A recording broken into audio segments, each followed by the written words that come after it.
বিসমিল্লাহির রহমানির রহিম। তিনি হচ্ছেন চট্টগ্রাম সিটি কর্পোরেশনের মেয়র, আমাদের সকলের আপন মানুষ। ফেরত যান এই মুহূর্তে, তাহলে পাহাড় ধসে আবারও আপনাদের বিপদে পড়বার একটি ঝুঁকি থেকে যাবে।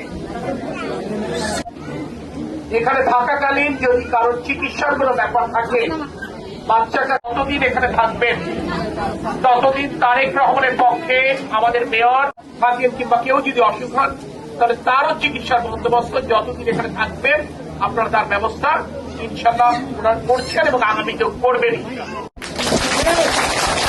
আমি শুধু এই কথাটি বলবো,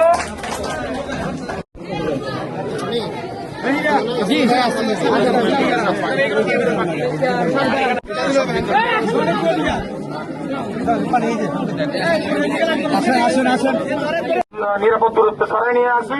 আমরা নিয়ে আসার পরে আমাদের এই জিনিসটা হয়তো আপনারা সবাই এখানে, আমার নেতা কর্মীরা যারা এখানে আছেন, সবাই ঐক্যবদ্ধ ভাবে এলাকাবাসী নেতৃবৃন্দ, আমি দুপুরে এটা খবর পেয়েছি, তারা সার্বক্ষণিক ভাবে তাদের মাননীয় প্রতিমন্ত্রী মহোদয়কে পাঠিয়েছে আমাদের এই ঝুঁকিপূর্ণ এলাকায় পর্যন্ত। একটি বার্তা আমরা প্রধানমন্ত্রী তারেক রহমানের পক্ষ থেকে দিতে চাই।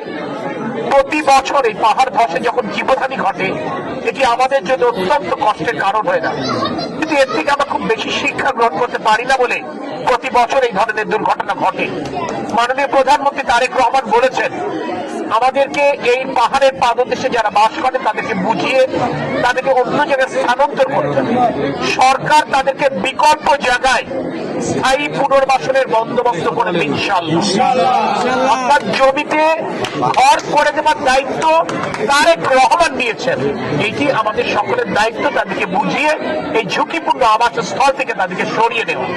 আমরা সকলে মিলে যদি চেষ্টা করি ইনশাআল্লাহ এটি সফল হবে।